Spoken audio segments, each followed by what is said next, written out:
Obviously, very difficult, close loss to a very talented Old Dominion team. They've lost 6 games, and most of them are very close games. They were kind of due for their break.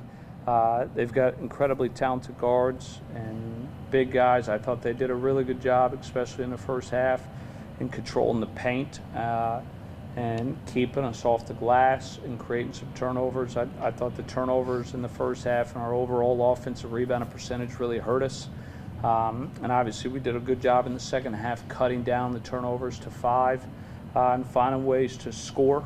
To win close games, sometimes the ball's got to bounce your way. Them hitting a 50-foot shot at halftime, us going 6 of 12 from the free throw line in the second half. Ball not bouncing our way sometimes obviously kind of hurt us.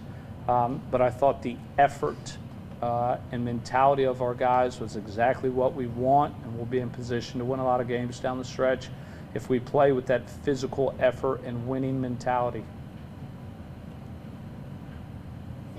The beginning of December, there's been 5 of the 6 losses have been 4 points or less.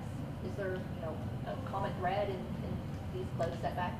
Most of them is our turnover percentage is very high.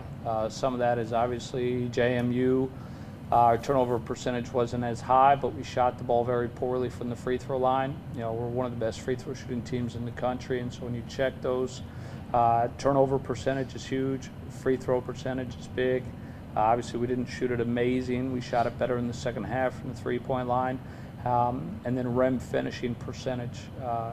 And a lot of those are going to be the issues. But close games are going to come down to some of these minor mistakes. And, it's like we tried to tell the guys, it's like if everyone has 1, well, that's 10. And that's a lot in close games against talented teams.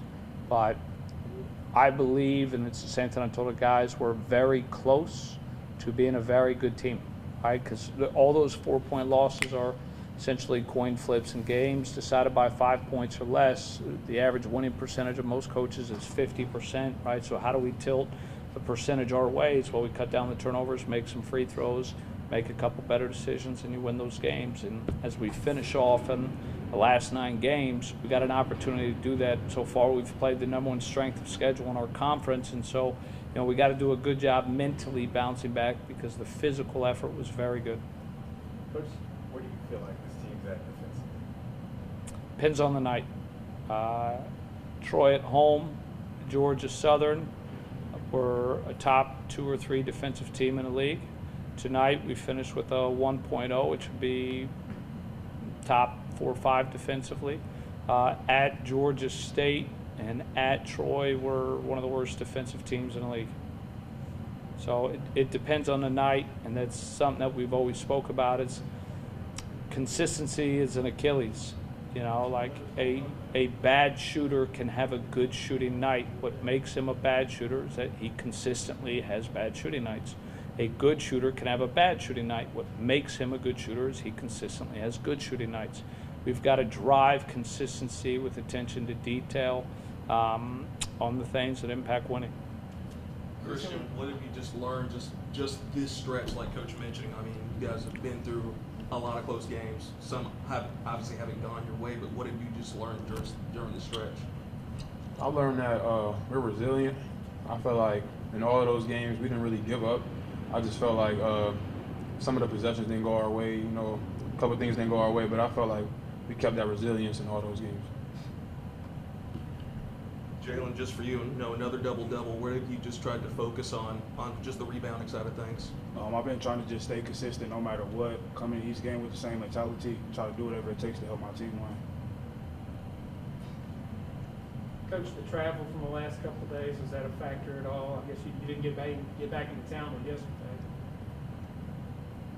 We have a no excuse rule in our program. You can always find a way to find an excuse for why things didn't go your way. Travel didn't go our way, but it's an excuse. Good teams find a way to win. We have the capability of being a good team. Coach, what do you hope that this team is learning from these tight losses? Number one, just the value of every possession in detail and how we can't have stretches where we have 10 turnovers in 20 minutes. we play at Georgia State, and our turnover rate's 23%. Our offense is at a 1.20 with only having 3 out of 4 offense possessions. We get a shot up. We can be elite. We lead the league in turnover percentage. We can be a great team if we're middle of the pack. If we were middle of the pack in the league with a turnover percentage, we'd be sitting here at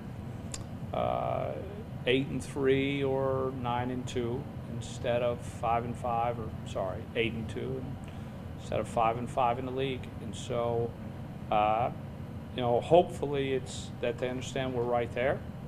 We just have to clean up small things. The intention of what we're trying to, the intention of our players tonight was great.